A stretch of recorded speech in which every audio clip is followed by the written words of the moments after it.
Persib Bandung masih punya kans lolos fase grup AFC Champions League 2. Persib Bandung telah melakoni 2 pertandingan di fase grup AFC Champions League 2 2024-2025. Sayangnya, hingga kini Pangeran Biru belum berhasil meraih poin karena mengalami kekalahan dalam 2 laga tersebut.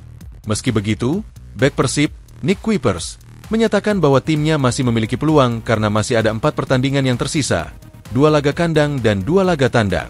Kami masih memiliki 4 pertandingan di depan, dan banyak hal yang bisa terjadi. Jadi, kita akan lihat nanti apa yang bisa kami lakukan. Tapi tentu saja kami tetap optimistis dan yakin masih ada peluang, ujar pemain bernomor punggung 2 tersebut. Pemain asal Belanda itu mengakui bahwa tidak mudah untuk mencapai target lolos ke babak selanjutnya.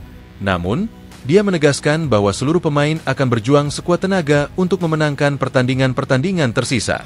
Meski ini tantangan yang sulit, peluang tetap ada. Kami akan fokus pada laga berikutnya dan berusaha untuk memenangkannya, tambah Kuipers. Senada dengan itu, gelandang Tirone Del Pino juga berharap dapat memberikan kontribusi maksimal bagi timnya. Secara pribadi, saya merasa senang karena selalu bekerja keras sejak tiba di sini. Saya selalu bersikap profesional dan sering menjalani latihan tambahan di luar program tim, ujar pemain bernomor punggung 10 tersebut setelah sesi latihan di Sport Jabar, Arca Manik, Selasa, 8 Oktober 2024. Del Pino menegaskan keinginannya untuk mempertahankan performa baiknya. Saya harus melanjutkan ini. Meski merasa sudah bermain bagus, orang-orang mungkin akan melupakan hal itu keesokan harinya. Jadi saya harus terus menjaga performa, mendorong diri sendiri, tetap rendah hati, dan bekerja untuk tim. Yang paling penting adalah meraih kemenangan. Jika tim menang, saya akan sangat senang. Saya ada di sini untuk memberikan kontribusi bagi tim, memberikan assist, mencetak gol, dan bekerja keras, jelasnya. Siapa kamu bicara seperti itu? Bojan Hodak tak terima Igbonevo disalahkan atas kekalahan Persib. Pelatih Persib Bandung, Bojan Hodak, tidak menampik bahwa Victor Igbonevo melakukan kesalahan saat menghadapi Zhejiang FC di Cina dalam ajang AFC Champions Series pada Kamis, 3 Oktober 2024, yang berakhir dengan kekalahan 0-1. Namun, Bojan menegaskan bahwa sangat tidak adil jika hanya menyalahkan Igbonevo atas kesalahan tersebut. Sangat memalukan jika menyalahkannya hanya karena kesalahan itu. Kesalahan seperti ini bisa terjadi pada siapa saja, kata Bojan usai memimpin sesi latihan di Stadion Sport Jabar, Arca Manik, Bandung, Selasa, 8 Oktober 2024. Bojan menjelaskan bahwa Igbonevo telah menjadi bagian dari klub selama 5 tahun terakhir dan memiliki pengalaman yang sangat berharga. 2 tahun lalu, dia mengalami cedera serius di wajahnya, bahkan nyaris kehilangan nyawa di lapangan.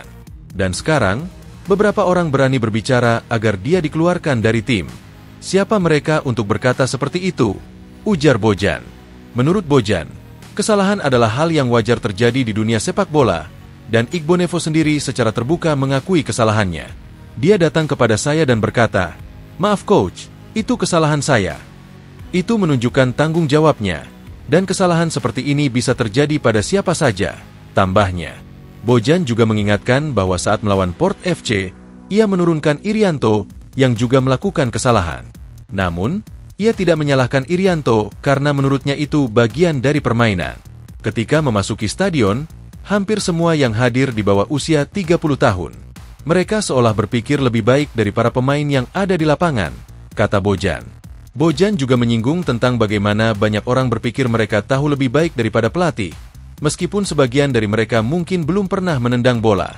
Victor adalah bagian penting dari tim kami, dan meskipun ini terjadi, dia adalah pemain berpengalaman. Kami akan terus memainkannya di sisa musim ini, tutup Bojan. Kami perlu bobotoh. Persib Bandung disanksi laga tanpa penonton. Tirone Del Pino akui berat. 2 laga kandang Persib Bandung di Liga 1 2024-2025, yaitu melawan Persebaya Surabaya dan Semen Padang, dipastikan akan berlangsung tanpa kehadiran bobotoh, pendukung, di stadion. Gelandang Persib asal Spanyol, Tirone Del Pino, mengungkapkan bahwa absennya bobotoh di kandang merupakan kerugian besar bagi tim. Ini tidak bagus bagi kami karena kami butuh bobotoh. Kami butuh dukungan fans.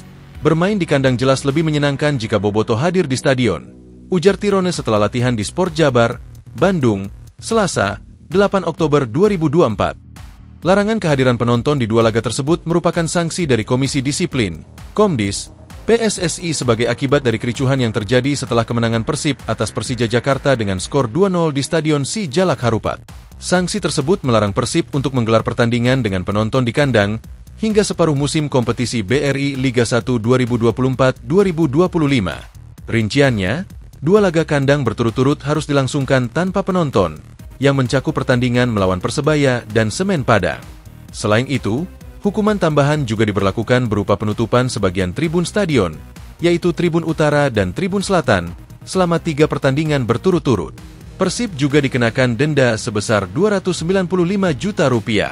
Tirone menambahkan bahwa bermain tanpa penonton juga akan dirasakan oleh tim lawan, meskipun suasananya tidak sama. Ia berbagi pengalaman saat berbicara dengan pemain Port FC, yang mengatakan meskipun stadion tidak penuh, mereka tetap bisa merasakan atmosfer pertandingan. Tapi sekarang semua sudah terjadi, dan semua harus belajar dari kejadian ini agar di masa depan tidak terulang lagi. Kami berharap bisa kembali bersama Bobotoh hingga akhir musim, pungkasnya. Satu pemain bintang Persib berpotensi tak menerima gaji bulan ini, Bojan Hodak tuturkan alasannya. Salah satu pemain muda Persib Bandung terancam mendapat sanksi disiplin. Pemain tersebut adalah Kakang Rudianto, yang dikenal sebagai bintang muda dengan potensi besar untuk masa depan Persib. Hasil investigasi internal klub mengungkapkan bahwa Kakang melanggar aturan dengan membawa Riko Abdullah Mutakin ke ruang ganti, sebuah tindakan yang dianggap tidak sesuai dengan ketentuan tim. Sanksi dijatuhkan kepada Kakang Rudianto berdasarkan keputusan pelatih kepala Persib, Bojan Hodak, karena ia membawa Riko Abdullah Mutakin ke ruang ganti. Demikian bunyi pernyataan hasil investigasi dari Persib terkait insiden tersebut. Meski demikian, Kakang tetap diberi kepercayaan oleh Bojan Hodak untuk tampil dalam laga melawan Zhejiang pada 3 Oktober 2024 lalu. Namun, Bojan mengisyaratkan bahwa sanksi terhadap Kakang masih menunggu keputusan manajemen dan hasil investigasi lebih lanjut, termasuk dari pihak kepolisian. Dia akan mendapatkan sanksi. Saya masih menunggu surat dari manajemen karena mereka masih melakukan investigasi. Begitu juga dengan pihak kepolisian, ujar Bojan Hodak. Bojan juga memberi indikasi bahwa Kakang Rudianto kemungkinan besar akan dikenai denda yang signifikan. Jika terbukti melakukan kesalahan, saya akan mendendanya. Kalian tahu apa yang paling menyakitkan bagi pemain? Ketika gajinya dipotong, mereka akan merasa sangat terpukul, ujar Bojan. Mantan pelatih PSM Makassar itu secara terus terang menyebutkan bahwa ada kemungkinan Kakang tidak menerima gaji pada bulan ini sebagai konsekuensi dari tindakannya. Ini adalah cara terbaik karena meskipun dia bermain dengan baik, dia harus membayar akibat dari tindakannya. Artinya, bulan ini dia mungkin akan bekerja tanpa gaji, seperti sukarelawan di klub ini, jelasnya. Namun, Bojan menegaskan bahwa keputusan akhir akan dibuat setelah dia menerima surat resmi dari manajemen. Saya harus menunggu surat dari manajemen. Baru setelah itu saya akan membuat keputusan, pungkas Bojan Hodak. Begini kondisi terkini Gustavo Franca dan Rezaldi Hehanussa. Dua pemain Persib Bandung, Gustavo Franca dan Rezaldi Hehanussa, absen dari sesi latihan pagi ini, 8 Oktober 2024, di Stadion Sport Jabar, Arca Manik, Bandung. Pelatih Persib, Bojan Hodak, menjelaskan alasan ketidakhadiran mereka dalam latihan tersebut. Menurut Bojan, kedua pemain tersebut sedang menjalani program pemulihan cedera bersama fisioterapis tim. Namun, mereka ditempatkan di lokasi yang berbeda agar bisa fokus sepenuhnya pada proses pemulihan masing-masing. Mereka menjalani program individu di tempat yang berbeda bersama fisioterapis, ujar Bojan. Bojan juga mengungkapkan bahwa perkembangan pemulihan kedua pemain ini menunjukkan hasil yang positif. Hal ini membuatnya optimistis bahwa mereka bisa segera kembali berlatih bersama tim. Sejauh ini progres mereka bagus, dan saya rasa mereka akan segera bergabung kembali dalam latihan, tambahnya. Untuk Rezaldi, Bojan memperkirakan ia bisa kembali berlatih dalam waktu dekat. Sementara itu, Gustavo kemungkinan memerlukan waktu sedikit lebih lama, hanya selisih beberapa hari dari Rezaldi.